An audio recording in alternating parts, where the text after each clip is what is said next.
When you come out of complex trauma, you develop ways of relating to survive.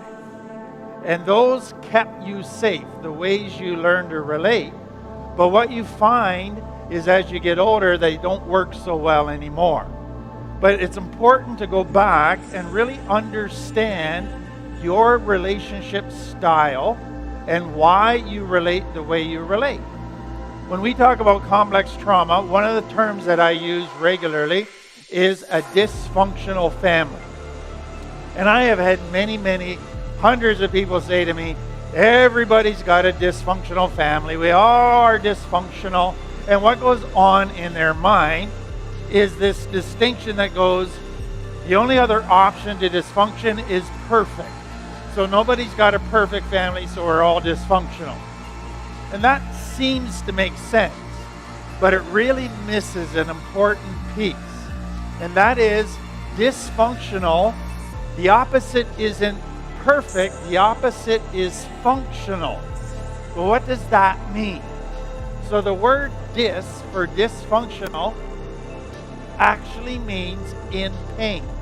And so what we mean when we say a dysfunctional family, it's a family that's in pain and a family that can't resolve pain. So let me broaden that for you. All families go through pain. All families have hard times. All families have bad things that happen. A functional family is able to deal with those things, resolve it, and come out the better for it. So there are functional families. So to be a functional family doesn't mean you never go through hard times. All families do. What makes it a dysfunctional family is it can't resolve that pain.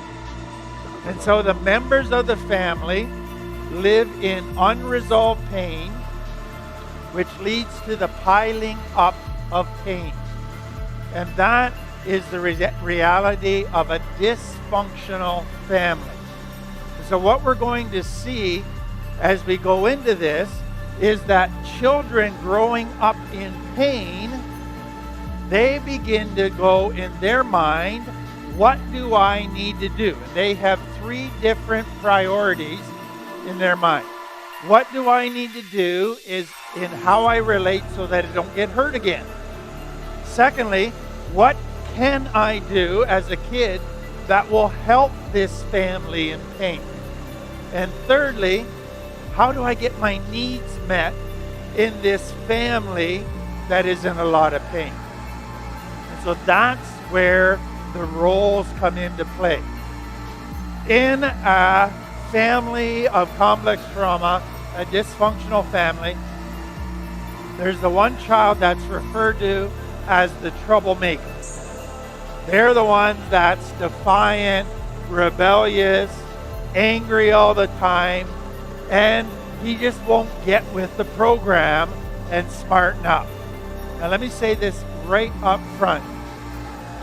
Of all the roles that we're going to look at, the problem child is the one person in the family that is being honest. Everybody else is lying, both to each other and to themselves. What is going on in the scapegoat or the problem child is they're saying this family is sick. And I'm not going to lie about that. We're messed up. And everybody walks around like we love each other and like all our needs are being met. Well, they're not. Go along with it. I'm rebelling. Now, what I want you to get is this.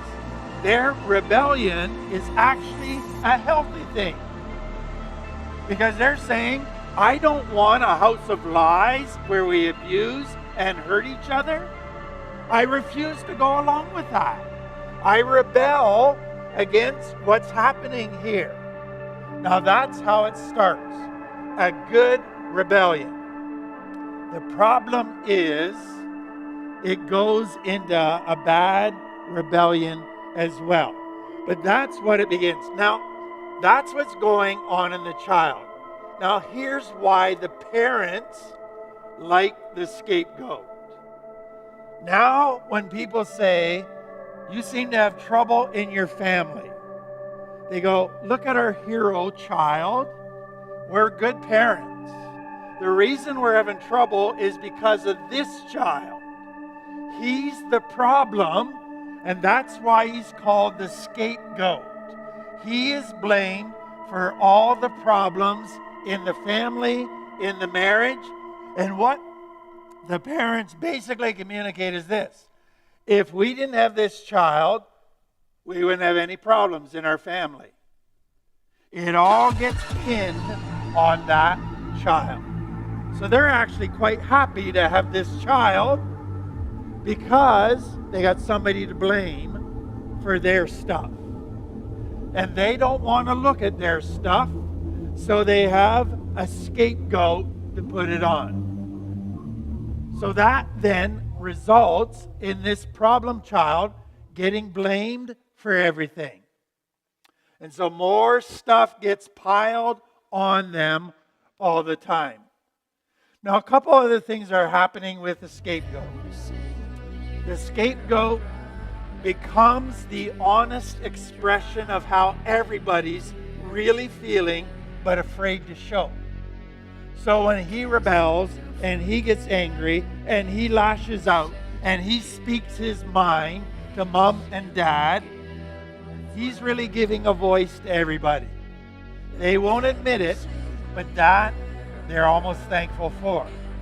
But then, what happens with this scapegoat is they're really ostracized by the family. The family says, you're the problem, and they kind of feel like a black sheep. They don't fit.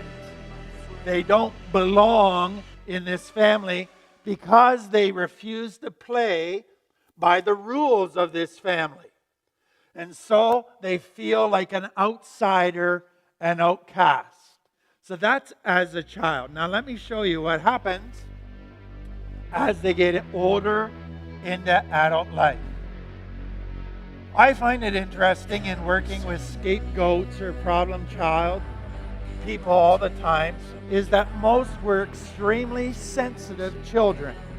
That's what clued them in that this family's got problems, because they got hurt so much and they weren't prepared to tolerate it or turn a blind eye. But in order to survive, they had to rebel. And in order to rebel, they had to harden their heart and harden their skin and shut down their sensitivity. And so what begins to happen in a problem child as they get into their teens is they try not to feel anything at all.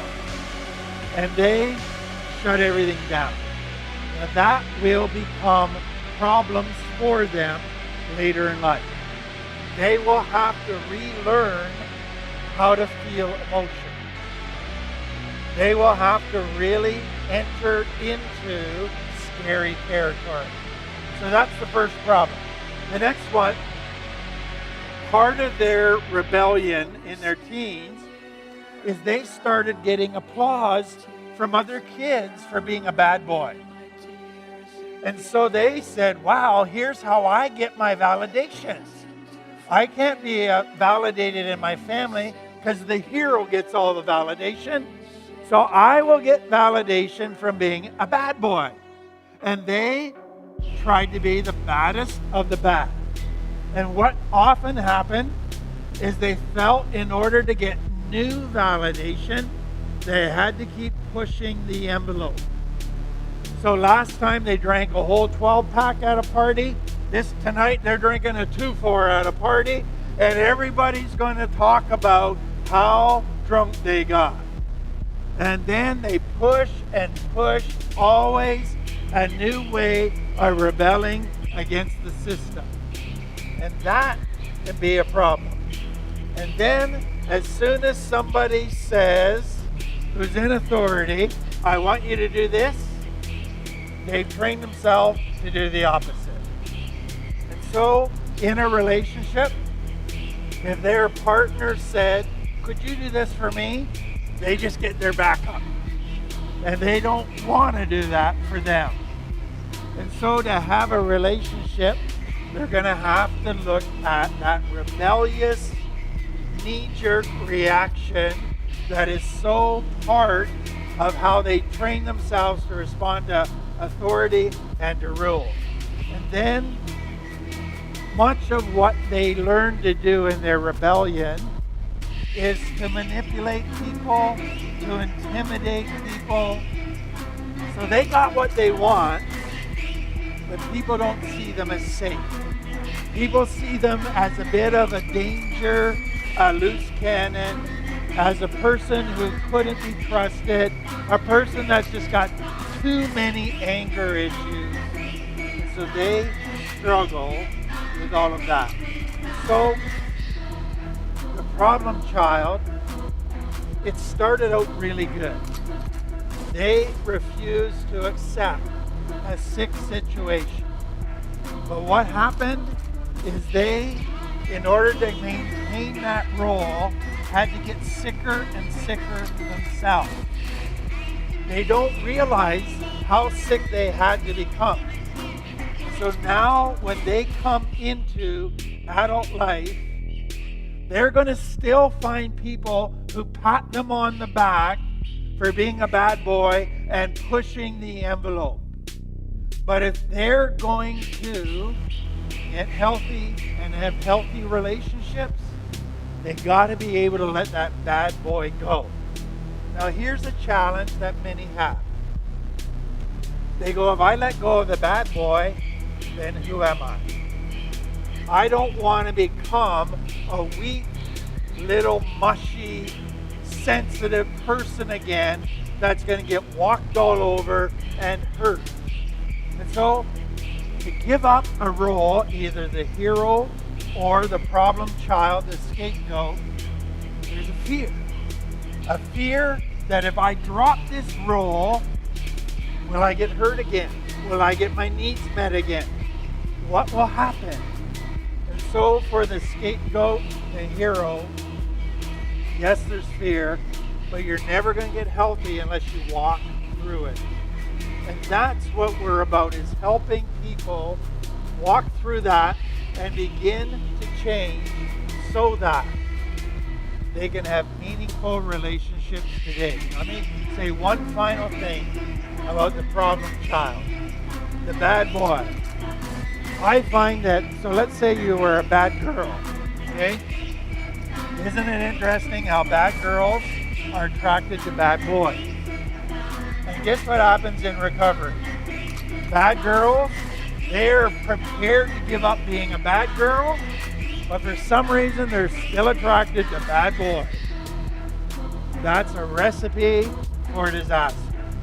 So if that is your pattern, you're going to have to look at that piece as well.